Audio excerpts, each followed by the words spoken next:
Rendre service à la société en se mettant au service de la parole de Dieu. Antoine Malenfant nous éclaire sur le sujet.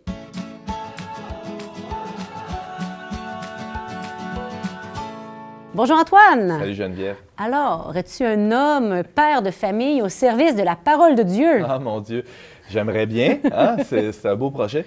Être au service de la parole de Dieu, évidemment, j'ai médité là-dessus en préparation de la chronique d'aujourd'hui, puis je me disais, décortiquons un peu l'expression, être au service. Service, la parole. Ouais, commençons par le service. Je me demandais, quand on est au service, ça ressemble à quoi? Je pensais au serveur. J'ai déjà été serveur quand j'étais étudiant. OK, là, dans un resto. Un bistrot, puis faut être à l'écoute. Hein? Dans le fond, ça aurait pu s'intituler « À l'écoute de la parole de Dieu », mais au service, on est plus un peu dans l'action. Il y a un petit pas de plus. Là, ouais, c'est ça, c'est moins passif. Mais quand même, quand on est au service, la première étape, disons, si on veut bien servir, c'est d'être attentif à l'autre, c'est d'écouter ses besoins. Autant quand on travaille dans un resto, justement, que dans la vie de foi, dans la vie d'église et dans la vie de famille aussi. Écouter, c'est un gros mot, écouter. On a l'impression que c'est simple, hein? Justement, je le disais, ça a l'air d'être passif comme activité, mais c'est un peu plus compliqué que ce qu'on pense, en ce sens que ça demande une certaine humilité. Et c'est pour ça que je répondais à ta question en disant « J'aimerais bien être au service de la parole de Dieu », mais pour ça, il faudrait que je devienne un petit peu plus humble et c'est pas évident. C'est un job pour tout le monde, ça. Ah ouais, c'est ça, on est tous un peu dans le même bateau là-dessus. Mais alors, écouter, c'est drôle parce que écouter, c'est quand on va à l'église, il y a toujours une tentation de lire la parole de Dieu plutôt que de l'écouter purement. Des fois, on a un feuillet ou je ne veux pas faire de la pub là, pour aucune marque ici, mais on peut lire la parole de Dieu. Mais il y a toujours un petit risque qu'en la lisant, la lecture par les yeux, c'est une activité un peu plus cérébrale. Ouais. Hein? Tandis que là, on se parle, on se regarde, tu m'écoutes, que là, quand tu vas parler tantôt, je vais t'écouter avec mes oreilles. Je ne serai pas en train de lire tes cartons, tes notes, mais non, je vais regarder tes lèvres bouger, écouter avec mes oreilles. Et disons que c'est une autre activité complètement que la lecture. Ça nous met plus dans une disposition de relation. Exact. Et là, j'ai l'air de faire un gros détour, mais je pense que c'est important de bien ancrer ça dès le départ. L'écoute aussi, c'est le premier commandement de Dieu. On pense que c'est tu aimeras ton prochain, c'est ça, ton Dieu de tout ton cœur, toute ton âme, toutes tes forces, et ton prochain comme toi-même.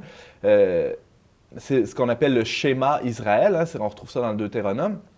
Mais le schéma Israël, schéma, ça veut dire quoi? Ça veut dire écoute. Écoute Israël. C'est Dieu qui dit à son peuple, écoute ce que j'ai à te dire. Avant même de donner les deux commandements qui forment le premier commandement, finalement, Dieu demande à son peuple d'écouter.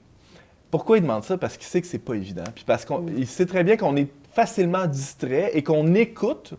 Et l'écoute, c'est un peu comme le même sens que d'obéir. Hein? Quand on dit à notre enfant « Écoute!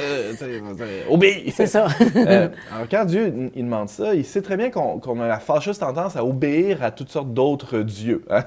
On peut faire la liste, là, chacun on a nos petits dieux, nos petites statuettes. Bon, il y en a ici. Mais nos petits veaux d'or à la maison, on a tout nos ça. Passions trop passionnantes. Notre ego, tout ça. Mais Dieu, pourquoi il nous invite à écouter? Pour qu'on se mette justement dans une disposition d'obéissance. Et là, en quoi? Moi, ma chronique ici, c'est Église et société. Et la société là-dedans? Église et société, moi, je pense foncièrement que quand on se met à l'écoute de la parole de Dieu, ça change notre vie.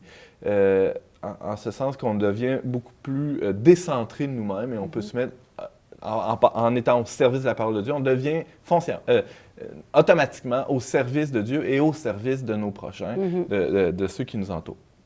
La société en faisant partie, les autres faisant partie de la Ben société. ouais, mais non, c'est ça. Moi, je vais pas aller aider, je sais pas, là, telle personne en Corée ou au Kenya. Non, ma réalité, mon appel, c'est ici, maintenant.